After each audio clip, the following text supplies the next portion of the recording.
How's it going, everybody? We are back for more Master League here on PES 2017. It is the last few days of January that we're going to cover in this episode. We're going to play the match against Salernitana, and then we're going to go right into the deadline day window for the winner here on the 31st.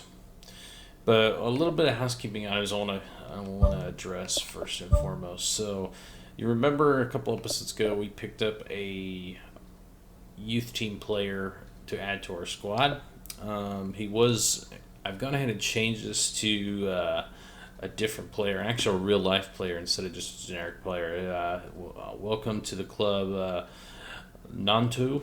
I believe that's how it's pronounced. And he is Italian. He currently plays for FC Zurich at the moment, but since he's not in my current database in this file, but he is on PES 2021.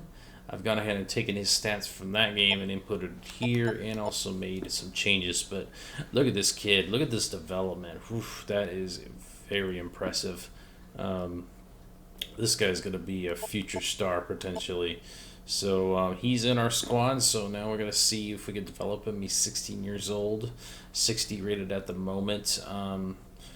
Plays more of a support striker role, but he could play up top as well. So he could be somebody to look out for in the future. But maybe going forward, I'm going to start doing those edits behind the scenes to put real life youth players into the side. So with that being taken care of, let's go to the game board and see what we have to do for the next match. 3, 2, 1, go.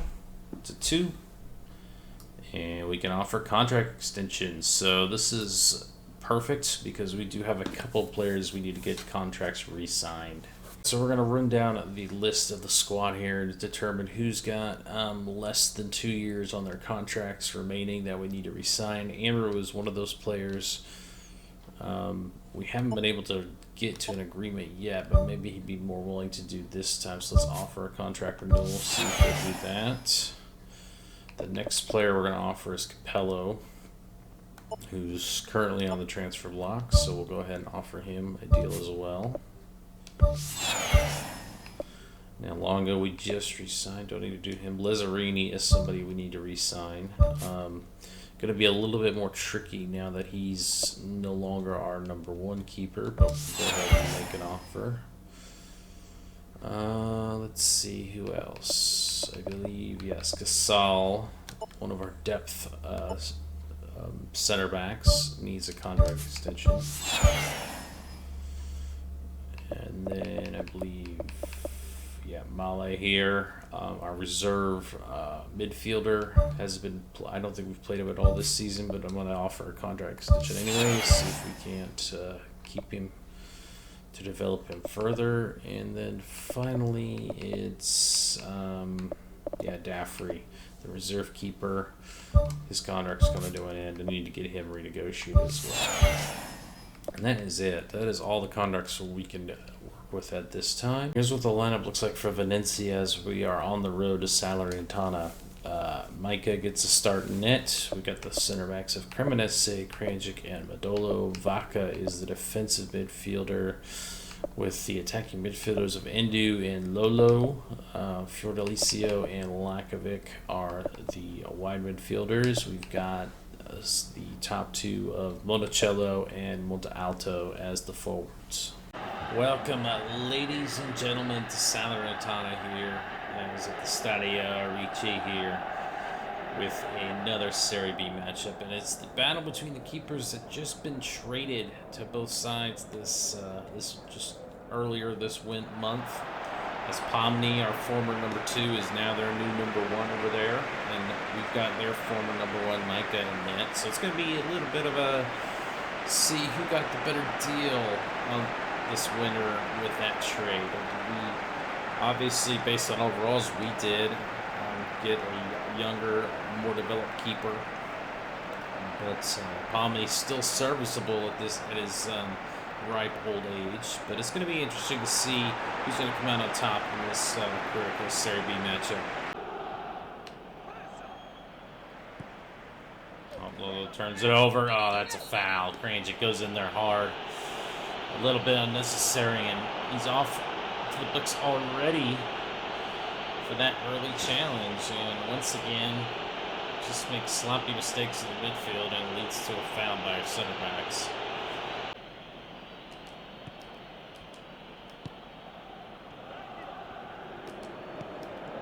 Lolo looking for space to operate here.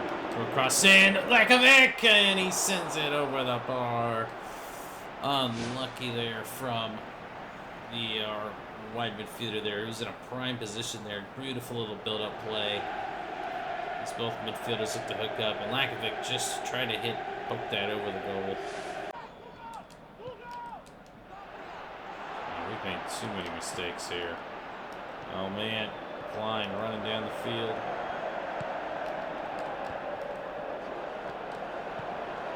Cleared up field. How's he onside? Oh, the shot from distance. What a goal. And nothing more we could say from Akpro. But what a goal. That was an absolutely stunning finish from outside the box. And again, we have just been so poor on the day. We've been poor the whole first half. We continue the second half. Just absolutely poor defending. Giving up way too much space there. You can see our back line is all out of sorts. Just letting him walk right in there and just hit that ball first time. And it's a brilliant finish. And Salernitana take the lead here early in the second half. And that's the full-time whistle. Absolutely abysmal performance from Venezia. That is embarrassing. We just did not show up tonight. We lose 1-0. That was, like I said, embarrassing. No one seemed to show up. I don't care what the ratings say. They got a 6. There was nothing, especially in the midfield. I felt Lolo and Endu very lackluster today. They should have got a 4 rating for that way they played. Akpro does get man of the match for his goal. We couldn't generate anything, neither could they, but they were getting all the tackles and no calls. Well, the tackles we were making were getting called back for fouls all the time, so it was definitely stacked against us in this one. Just look at the shot. We only had 2 shots, so did they, but, you know, the highlights are only going to show the goal and one of our shots, unfortunately. And it's one of those games where it was just a lackluster game. A lot of fouls that weren't called, and we just couldn't do anything. As you can see, the foul count was clearly in the favor of Salernitana. They didn't do anything wrong, apparently. Day 23 in the books. We maintain our 16th position. And, yeah, we're starting to get into another lull once again in the season. Salernitana jump up to 5th, so they're in the thick of the playoff hunt. It's more and more likely that we won't be in that chase. We've still got an outside chance, but being that we're so far back now, we're almost 10 points clear of those playoff positions. It's going to be tricky moving forward if we can make up any ground. More great news on the injury front. Another injury has taken place. This time it's Lolo. He's going to be out 5 weeks nursing an injury. Obviously, he was getting targeted quite a bit in that last match, so I'm not surprised he's taking a knock here. It's going to give an opportunity to someone to come up to the squad. Alright, ladies and gentlemen, it is time for the winter transfer deadline day window to shut. We're going to have to try to see if we can make a few deals here. Looks like we've got a few offers we got to mull over, some contract negotiations have broken down. Too many players' contracts are broken down, but let's go ahead and take a look here. Alright, so I'll take a look first, a few look at offers here. Zuccolini's the first one. I'm not really looking to send that player away. Obviously, it would be a huge boost to our transfer budget if we sold him. But realistically, he's my best player, and I really don't want to cut him loose unless I want to. We've got him locked up on a long-term deal until 2020. So is it really necessary to sell him? I don't think so. We'll go down here. Capello, he's renegotiated a contract. His salary, the biggest thing is his salary. We got to get it down to about 474,000 euros, which is less what he's making now. But we'll come back to that one. It's going to be a difficult re-sign for him. Casal, he wants 371,900. That is well within reason. He is a depth center forward, 22 years old, so he's a youngster that we need to secure long term. So we'll work on this deal first. Spend a little time on it. So we will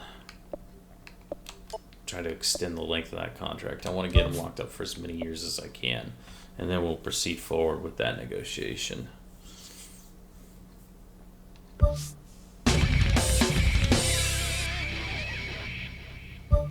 like we've got some offers. Fiordalicio has been given an offer of 264. Fiordalicio is a player that we are developing quite nicely. I'm a little bit hesitant on that one, but we'll come back to it.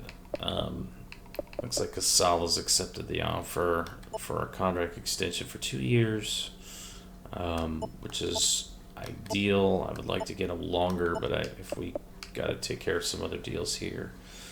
The keeper, Lazzarini refusing to re-sign is a bit of a problem. I hate to give up another keeper, but he is on the transfer list at the moment. But he is scheduled to improve, so I'm not really looking to sell him, but we need to entertain offers here. Is there a keeper that they can bring back that would be potentially worth it? It's the only thing I would consider. Let's sort my market value. Keeper. We do have this keeper. Paraguayan, 33. What's his market value? I'd have to get some. Wow, they've got two 33-year-old keepers. They'd be willing to trade, but I don't know if they can do the job for me. And they've got a youngster. Hold on, let's see. I don't think I'm going to be able to get. Yep, there's no deal there. I can't get a keeper back. I'm not going to do it if I can't swap for another keeper. So I'm going to decline this offer.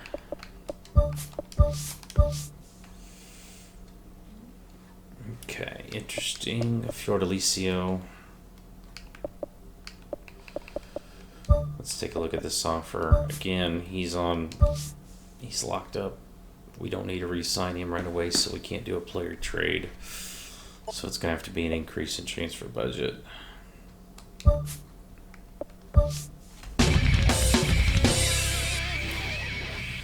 Alright, down to 9 hours. I think we need to focus on Capello right now. I think we've got Casal locked up. It's good to see Fiordalicio's got some offers, but we've got to take care of the Capello situation here. Let's go ahead and adjust terms of the transfer. Now, what do I want back from them is going to be interesting. Let's see what they have available. So they have this player. No, can't have him. Okay, midfielder, 19 years old. Star player, perfect. That's the type of player I'm looking for. 66 rated, a little low rated, but you know what? I'm not disappointed in that. Actually, yeah, market value. He's a $2 million midfielder. Okay. I'm definitely interested. He wouldn't be a starter. Yeah, he would not be a starter. He would be first choice on the bench.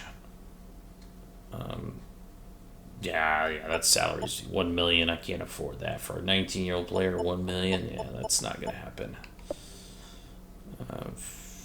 Fisher, no. No. I'm looking for a contract that's set to expire. Center back, 22-year-old. Okay. Salary is good, 354. Okay, that would be a depth. He'd be a reserve player, but he would fit in nicely. I mean, it could do that. I'm not going to get much return on that, but it would be a prospect at least. Does he fit our scheme? Attacking wise, yes. Defensively, yeah, actually he fits pretty perfect for our squad at the moment. So interesting, this player. Kabongo. He is what? 22, Danish, center back. He would just be another depth piece for us. We do have plenty of forward depth, so losing Capello wouldn't be the end of the world. That's for sure. Or we can go after this guy, who's a youth prospect. He might even be more of a deal for us. Yeah. Take away their youth prospect for Capello. Definitely would be interested in that. So it's really between these two players. And let me see. Hold on. 354.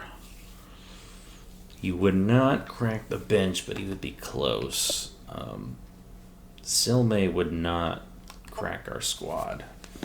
But I am intrigued by having a 19, replacing him with a 19-year-old center forward.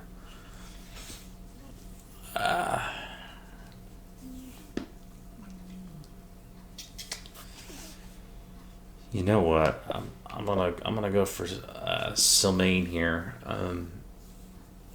The reason is I feel like he could be a better player, and he fits our tactics. So, and he's got a development boost right now. Since he's a youth prospect, that's the main thing. He's got a team role, and Bono does it. So I'd sign him, and then I'd probably have to immediately trade him. Where if somebody keeps his youth prospect coming over, then I can develop him in squad. So I'm gonna go ahead and pull the trigger on this one, put him in there, and I'm also gonna increase the transfer fee to see how Capello comes back as.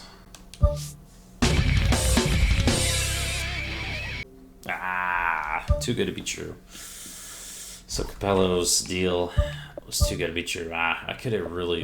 That youth prospect was nice. I could have used him. Alright, let's see. Let's take a look. I don't think I'm going to get Casal to re-sign anymore. Let's focus on Capello here. Yeah, he wants an extension. And we need to reduce the salary as well. So we'll take this another 3 hours and just move forward. Alright, so this is mainly turned into a Capello contract negotiation signing versus actual getting players signed. Zuccolini and Fortaleza, I'm really not looking to sell. But Capello, he came down. Oh, yes. Beautiful. So, it would have been my next move anyway if the Danish side wanted Capello. It didn't drop out of the deal. I would have still went after his salary to get it down, similar to what we did long ago. Not take the deal, but get him to resign. 471. That is absolutely perfect, and we've got him locked up for 2 years. Yes, 2 more additional years. So that's even better. That's good. That's a good deal for us. Let's go ahead and accept that offer. So Capello's been re-signed with his more team-friendly salary. Only 2 years, but that's not the end of the world.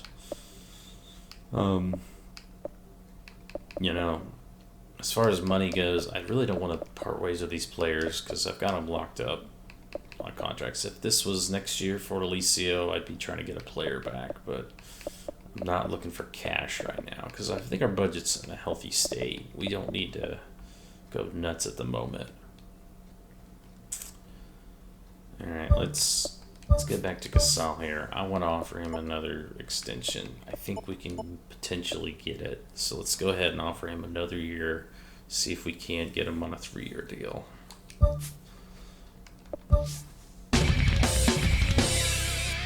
So we'll go ahead and sign Casal here. I'm happy with that deal. So we've got 2 players re-signed, long-term commitments to Venezia. Exactly what we needed. Fiordalicio, I'm not in a money crunch right now, so I'm not looking to sell him, so I'm going to end that negotiation. And then a lot of people are probably going to question how crazy I am turning down $12 million for Zuccolini.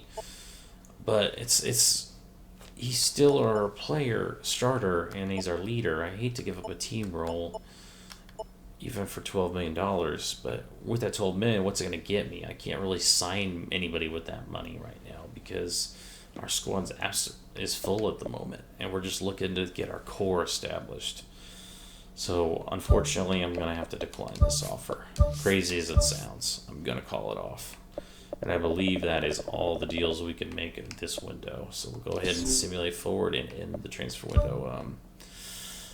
Yeah, this deal just never really materialized. Our squad is too big, so I'm going to cut him loose. Because we really didn't get any more money, we could have maybe sold a player but get Endu in the future. That's pretty much going to be a wash for him. I don't know if we'll be able to get him signed for this summer. Okay, we don't have the budget. Well, that is going to wrap up this episode, ladies and gentlemen. I hope you enjoyed this little bit longer episode with the transfer window in there. We try to go through it as quick as we can. I'm glad to put the month of January behind us because that was just a terrible month for us. Only 1 win, and we lost 3 and drawed 2, I think. So, very poor month considering the last few months we've been on a bigger run. But the good news is we did not lose anybody else in the window. Really couldn't make any deals happen. Little gutted that we couldn't get a Capello deal sorted, but we did get his contract extended on a much more salary-friendly contract for the next couple of years, along with Casal. So we're securing our contracts for next year, but we do have a few contracts that are still looming. Players aren't willing to be signed, so we may be looking to move on with them coming this summer. But until next time, folks, that'll do it for me. Again, I'd like to thank everybody for watching the video. I know I don't say it enough, but thank you so much. Really appreciate you guys liking and watching the videos, so keep it up. And I will see you all next time, so take care.